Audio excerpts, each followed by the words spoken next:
Hi everyone, this video is about the common rhythm playing mistakes I see. I'm not talking about strumming technique here. I did a video all about that. You can check that on the link here and in the description.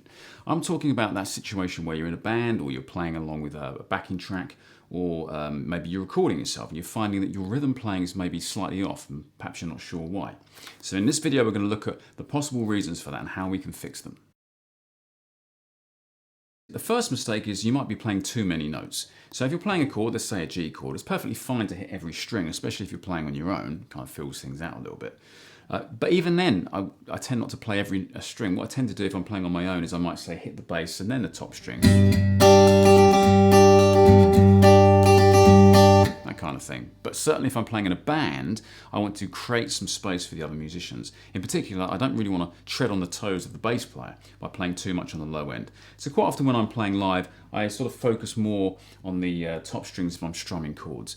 And if you're playing power chords, of course, you're only playing two notes anyway. So again, you're kind of decluttering the space. Now, if we take that a step further, most of the notes in a chord we don't really need. So for example, if I play a bar chord of A, like this, I don't really need to have a root note, a fifth, another root note, a third, another fifth, and another root note. I can strip that chord down to just what I need, maybe a little triad, or even something smaller, just two notes.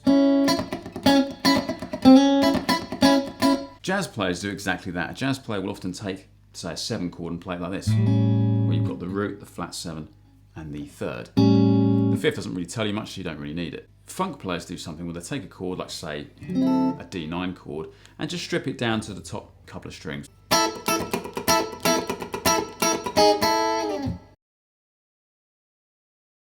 Another mistake people make is they're inconsistent with their strumming pattern. So especially if you're playing something like funk, you want to have your accents kind of regular. So for example, if I've got a rhythm that goes, that's fine to keep doing that. What you don't want to do is go,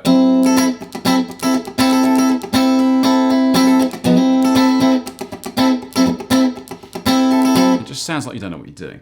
So keep it fairly regular, and also you need to learn how to place your accents consistently. For example, let's say I'm playing an 8th note strumming pattern. We don't even need a chord for this. Let's just hold the strings dead and go 1 and 2 and 3 and 4 and.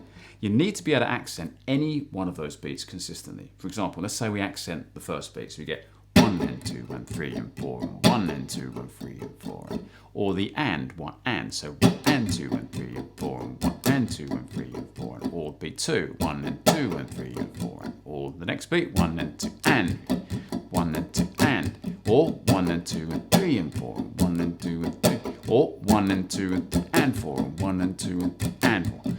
Beat 4, 1 and 2 and 3 and 4 and 1 and 2 and 3 and 4 and, or the last beat 1 and 2 and 3 and 4 and 1 and 2 and 3 and 4 and.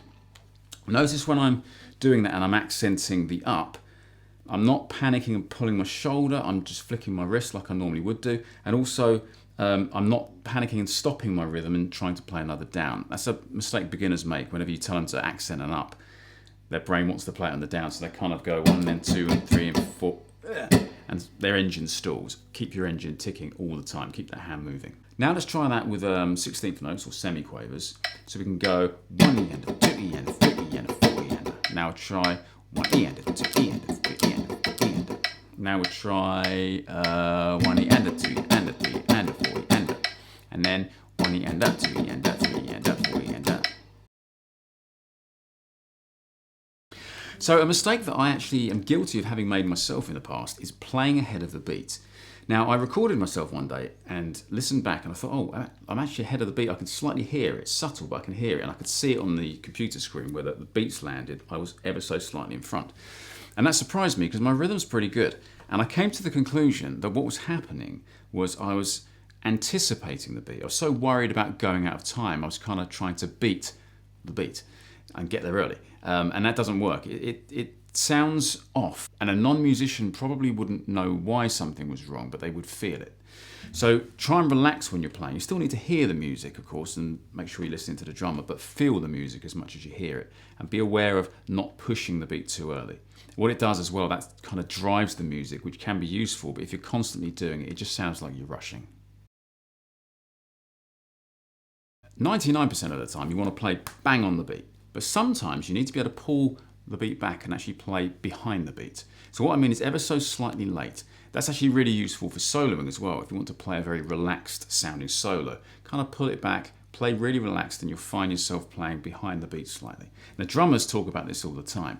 You sometimes hear a rhythm where drummers play beat 2 and 4 ever so slightly late. So instead of boom, boom, ga, boom, boom, boom, ga, boom, like that, you get more of a boom, boom, ga, boom, boom, boom, ga, boom. It's a very laboured kind of sound, but it really pulls the music back. So with a metronome, here is a rhythm played dead straight. 1 and 2 and 3 and 4, and here's slightly late.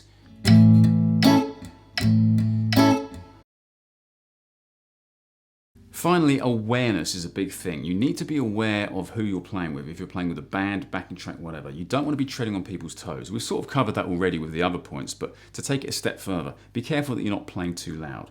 Be careful that you're not playing something that doesn't really fit the mix. It kind of treads on the toes of something else. So playing in the spaces is a good idea. In fact, Claude Debussy said, music is the space between the notes. So leaving space is a good thing. And there's a tendency when we play live to think that to get more oomph and drive, we have to play more. Sometimes you don't, because if you're working as a coherent unit, you'll all be doing that together by allowing room for each other.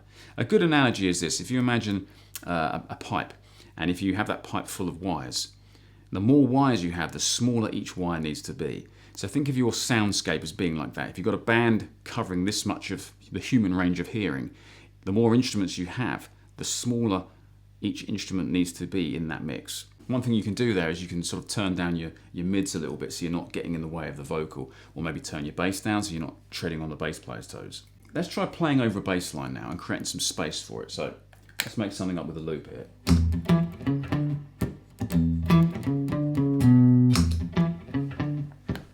Okay, so let's take an E9 chord.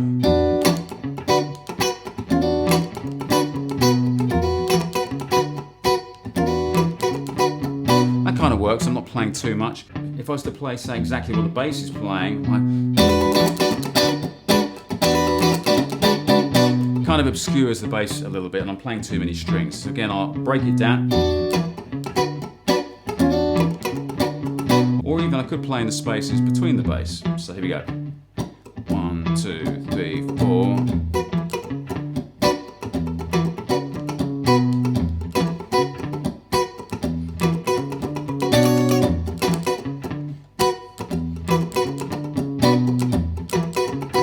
Try something else, mix it up a bit.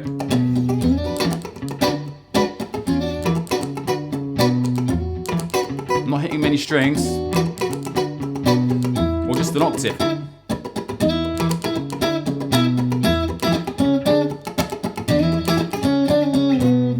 Now I'm going to give you a bonus tip. One thing you need to do when you practice your rhythm is practice occasionally with a metronome. The tendency is, and it's perfectly fine to do this, is to get your metronome and to set it so that you have, let's say if I'm on 100 beats a minute, to set it so you have 1, 2, 3, 4, and you play along with that. But here's a clever idea, especially if you've got one of these detailed metronome apps like this one. This one's called Pro Metronome, which is free. What you can do is I can actually take out beat 2 and beat 4. That creates more time for me to go out of time. So I have to kind of develop my own internal metronome a bit more. So let me just show you what it sounds like with all 4 beats. So I'm going to play a D9 chord. 2, 3, 4. Oops, 3, 4.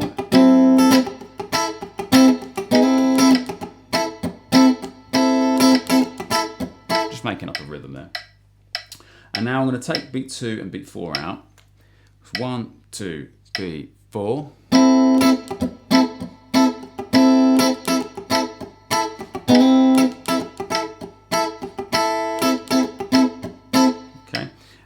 The tendency there in that extra space is to start pushing ahead of the beat.